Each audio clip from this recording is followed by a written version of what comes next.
Let us take a quick examination of some of the methods, the strategy employed by white liberals to harness and exploit the political potential energies of the so-called Negro in America. The crooked politicians in Washington, D.C. always make a big noise over the proposed civil rights legislation by blowing up the civil rights issue. This lends stature to the Negro civil rights leaders. And once the image of these Negro civil rights leaders has been built up way beyond their proper proportion, these same Negro civil rights leaders are then used to influence and control the Negro voters for the benefit of the white politicians who pose as liberals and who pose as the friend of the Negro.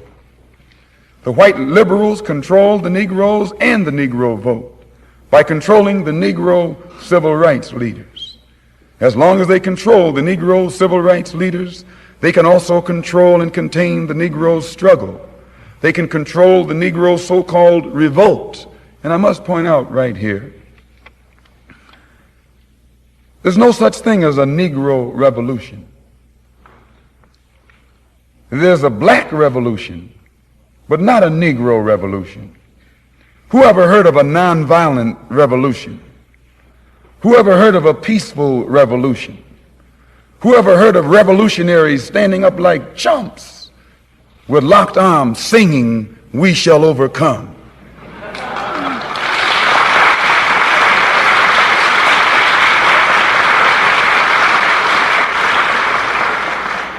Who ever heard of a revolution based on a desegregated lunch counter and a desegregated theater and a desegregated public park and a desegregated toilet, which they call public accommodation?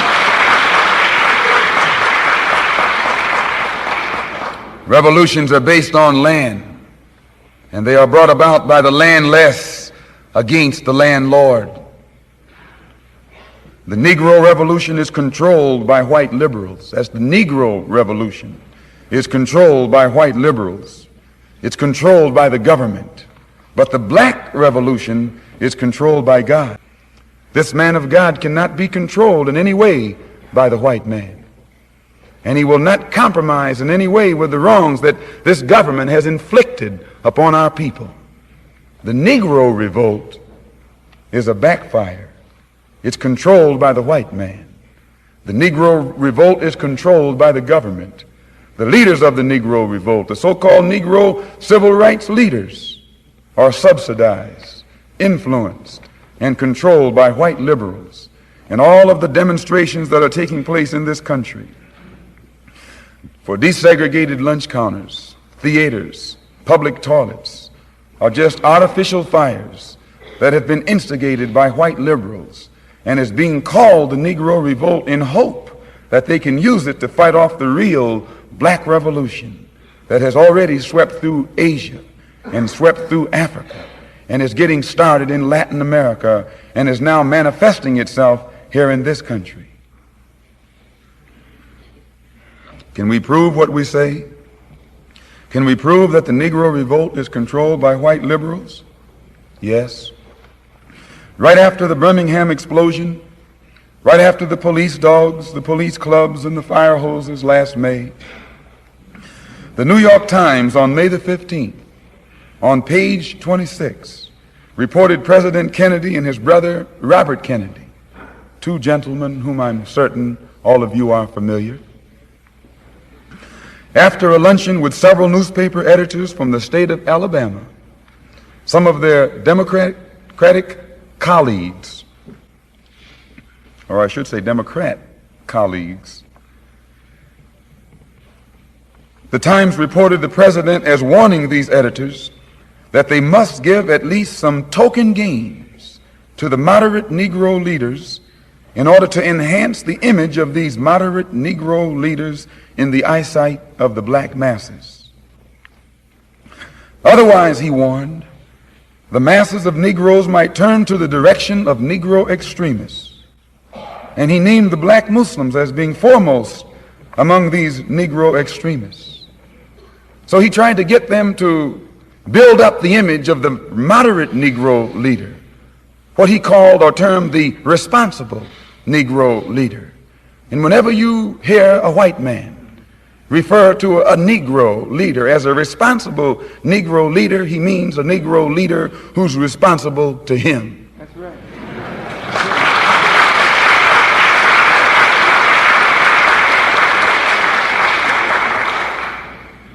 In essence, the president was admitting to these Southern editors that he was trying to build up the weak image of the Negro civil rights leaders in order to offset the strong religious image of the Honorable Elijah Muhammad.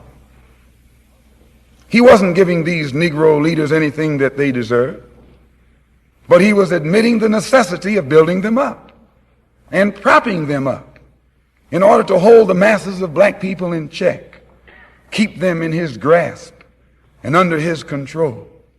The president knew that once the Negroes follow the Honorable Elijah Muhammad, once they're exposed to his doctrine, the white liberal can never influence Negroes or control those Negroes or use those Negroes for the political benefit of white liberals any longer. Dr. Martin Luther King's image had been shattered the previous year when he failed to bring about desegregation in Albany, Georgia. The other Negro civil rights leaders had also become fallen idols. The masses of black people across the country at the local level had begun to lead themselves and to take their cases to the streets on their own.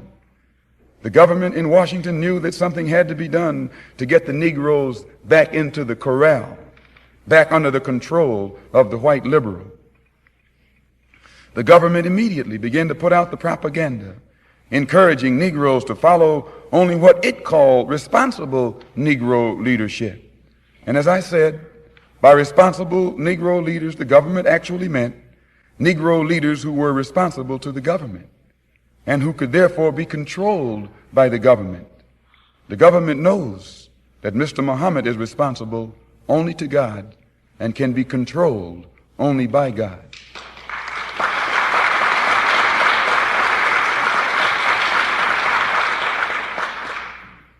Last May, right after the police dogs, fire hoses, and police clubs, the Birmingham Negroes exploded. They rioted. They erupted. And during the many long weeks when the police dogs and clubs and water hoses were brutalizing Negro women and Negro children and Negro babies, and the Negroes had called, Negro leaders had called for a federal intervention of troops by the president sat on his hands, saying there was nothing he could do. But when the Negroes erupted in self-defense, the president then sent in federal troops, not to defend Negroes, but to defend the whites against whom the Negroes had finally erupted.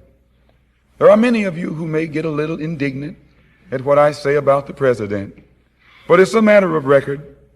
As long as the dogs were biting black children, as long as the dogs were biting black women, as long as the dogs were biting black babies, and the Negro leaders cried to Washington, D.C. for the intervention of federal troops, the president, one of your fellow city citizens, told them there was no law on the statute books that he could use to intervene. But when black people erupted and started taking the heads of white people, the troops arrived the next morning. At that point, all over the country, spontaneous demonstrations began to take place. Negroes began to talk about how they were going to march on Washington and tie up the Senate and tie up the Congress and tie up the White House, how they were going to lay their bodies across the runway at the airport and stop the airplanes from taking off or from landing, bring all traffic to a halt. And as much as this president travels by plane, he really would have been in bad shape.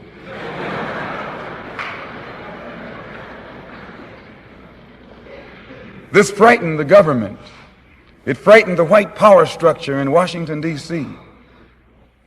The president called in the Negro civil rights leaders and told them to bring this thing to a stop. They had gone far enough. They were deviating from the script. But the Negro civil rights leaders told the president they couldn't stop it because they didn't start it. They couldn't bring it to a halt. They weren't even leading it. It's spontaneous. It's at the grassroots level. It's in the hands of the masses. It's in the streets. It has no leadership whatsoever. That was why it was so militant. When the president saw that he couldn't stop it, he joined it. He endorsed it. He welcomed it. He became a part of it. And it was he who put the 6 Negro civil rights leaders at the head of it. It was he who made them the Big 6. How did he do it? How did he gain control of the March on Washington? A study of his strategy will give you a glimpse of the political genius of the family that now rules the country from the White House and how they use the Negro to do it. The president endorsed the march. That should have been the tip-off. A few days after he endorsed it, in New York City, at the Carlyle Hotel, a hotel which I think if you investigate you'll find belongs to that illustrious family, a philanthropic society called the Taconic Foundation, headed by a white man, a white liberal named Stephen Currier, called a meeting of the 6 civil rights leaders in an effort to bring about unity of action and unity of purpose among all the civil rights groups. These 6 civil rights groups were shown how they were destroying themselves by divisions and by attacks upon each other. And it was suggested that since most of their divisions stemmed from their competition for funds from white liberals, they should unite their fundraising efforts. If you check the paper, you'll find that right after the Birmingham explosion, Martin Luther King began to run all over the country participating in fundraising rallies. And Roy Wilkins accused him of starting trouble and expecting the NAACP to get him out and pay the bills while they run all over the country and took all the money. And it caused a lot of friction. So this white liberal, they knew it. And they brought these 6 Negro leaders together and talked to them, told them, don't rock the boat. They formed the Council for United Civil Rights Leadership for fundraising purposes. They chose as chairman of this council the Urban League's Whitney Young and Stephen Currier, the white liberal, as co-chairman. It took this white liberal to bring all the 6 Negro civil rights groups together. It took this white liberal to unite these 6 into one group.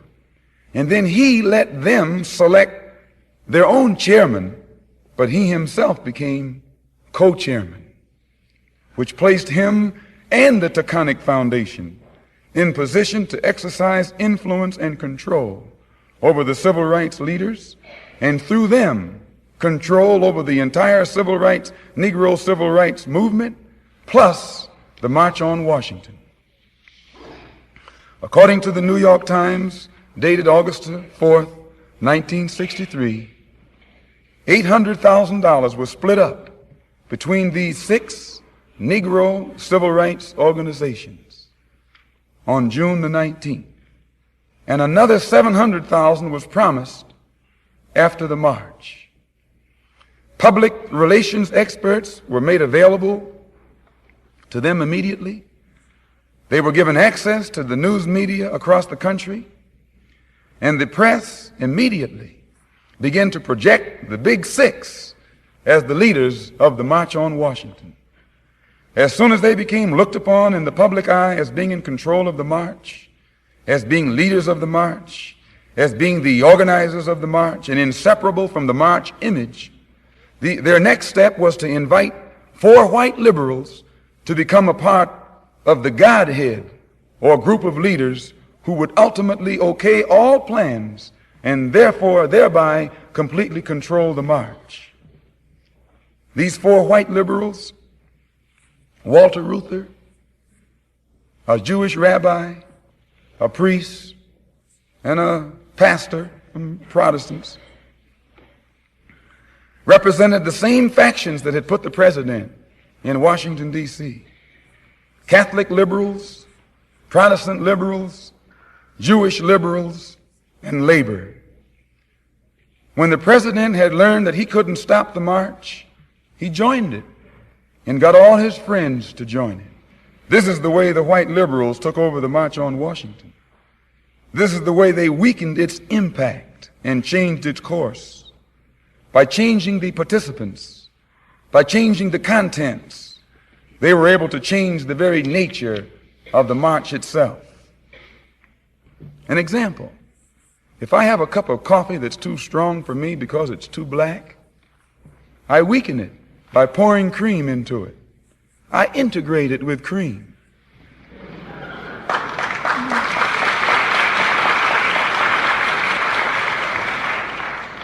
If I keep pouring enough cream in the coffee, pretty soon the entire flavor of the coffee is changed. The nature of the coffee is changed. And if enough cream is poured in, eventually you don't even know that I have coffee in my cup. This is what happened with the March on Washington.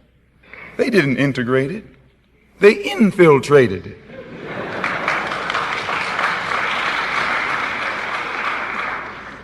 Whites joined it. They engulfed it. They became so much a part of it, it lost its original flavor. It ceased to be a black march. It ceased to be militant. It ceased to be angry. It ceased to be impatient. In fact, it ceased to be a march. It became a farce. It became a picnic, an outing with a festive circus-like atmosphere, with clowns and all. The government had learned that most of these demonstrations where black people predominate are very militant and oftentimes lead to violence. But to the same degree that whites participate, violence most times is decreased. I watched a white clergyman on the TV news in New York when the Negroes were picketing the Downstate Medical Center in Brooklyn. I think the man's name was Potter or Cooper or something, I forget. He's somehow up official in one of these Protestant churches. And they asked him why he was out there picketing, a white man. And he told them on the news, I just came back from Washington talking with the Attorney General. And he told me that their statistics had shown that wherever these demonstrations take place and they're predominantly black, they're too militant and too prone toward violence. And they had discovered that when whites participate to the same degree that whites participate, the militancy decreases and violence is eliminated, minimized.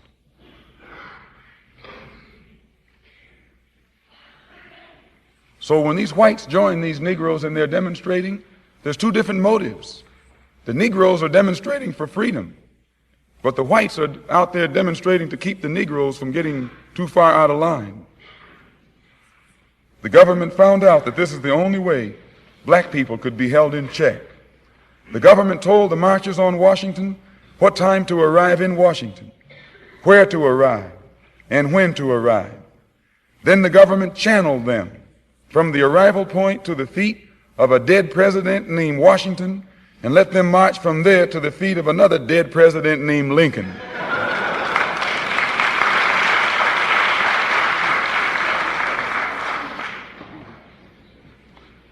The original black militants had planned to march on the White House, on the Senate, on the Congress, but the shrewd politicians in Washington, D.C., realizing that these black militants could not be stopped, joined them, and thereby these white liberals were able to lead them away from the White House, away from the Capitol, away from the Senate, and away from the Congress, and away from victory by keeping them marching between the Washington Monument and the Lincoln Monument, marching between the feet of two dead men. The march was controlled by the president. The government told the marchers what signs to carry, what songs to sing, what speeches they could make and what speeches they could not make. And then the government told them to be sure and get out of town by sundown.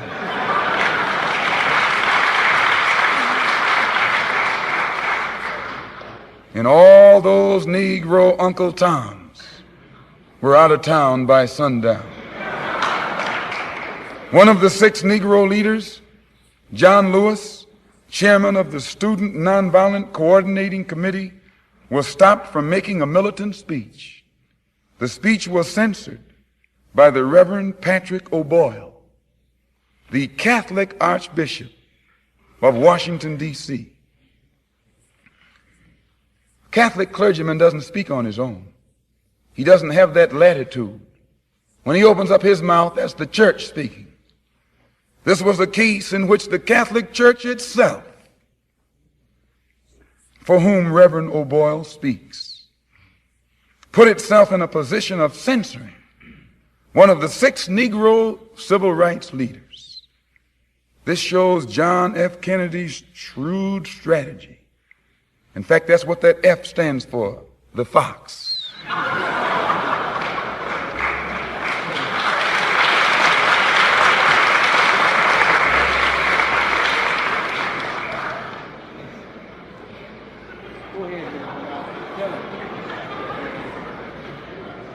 This Catholic president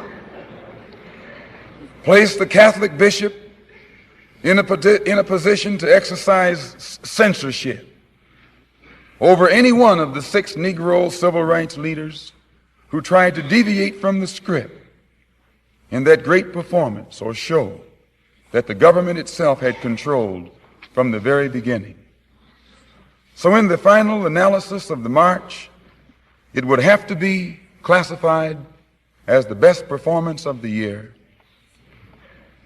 In fact, the best performance of the century.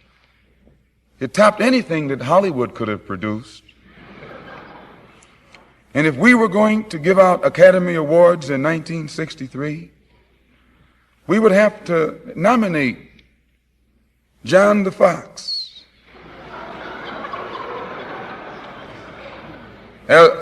for an Oscar for the producer of the year. And to the 4 white liberals also goes an Oscar for the best actors. They really acted like sincere liberals and fooled many Negroes. And to the 6 Negro civil rights leaders also should go an Oscar for the best supporting cast.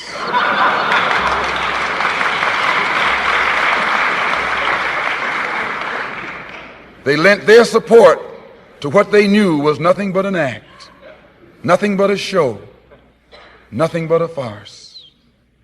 Now that the show is over, the black masses are still without jobs, still without homes, and still without land. Their Christian churches are being bombed. Their little girls are being murdered.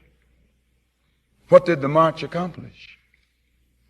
The president has a bigger image as a liberal. The 4 whites have a bigger image as a liberal.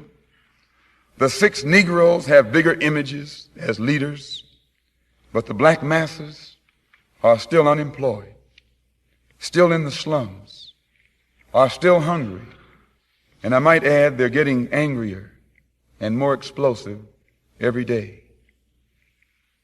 So in my conclusion, because of America's evil deeds and tricks and false promises against the so-called Negroes in this country, like Egypt and Babylon before her, America herself now stands before the bar of justice.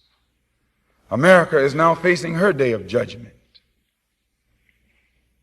And she can't escape because God himself is the judge. God himself is now the administrator of justice. And God himself is going to be the divine executor. Is it possible for America to escape this divine disaster?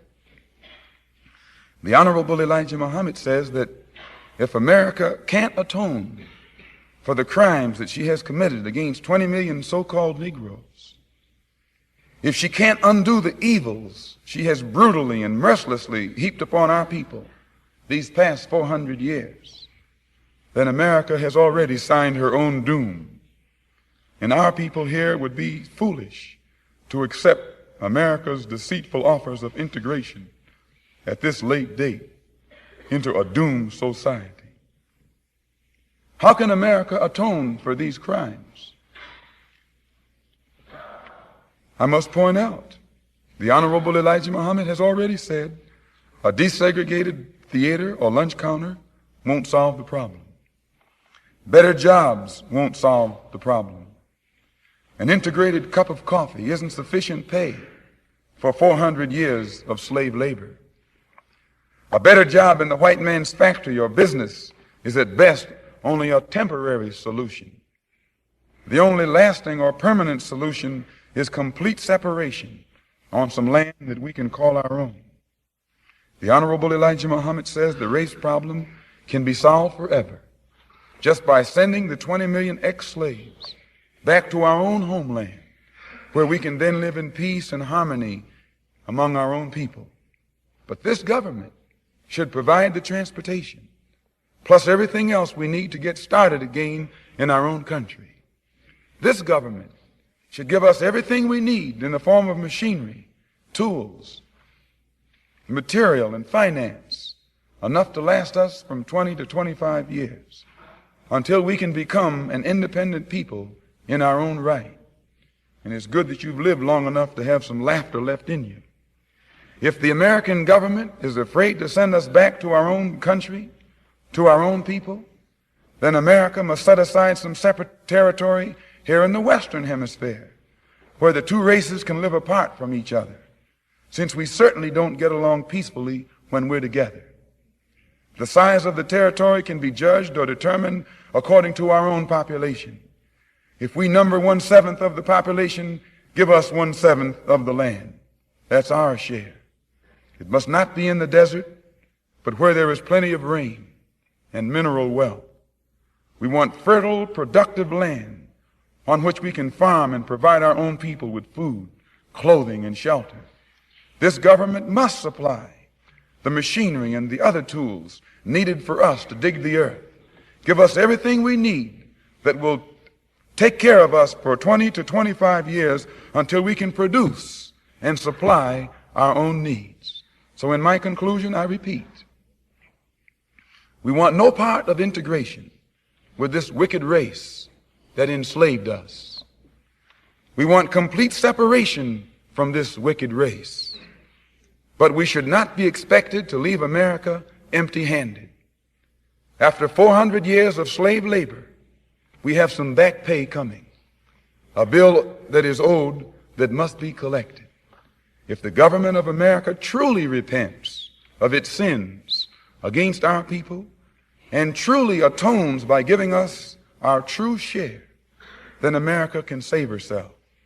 But if America waits for God to step in and force her into a just settlement, God will take this entire continent away from America. For as the Bible says, God can give the entire kingdom to whomsoever he will, which only means God can give this entire continent to whomsoever he will. Thank you.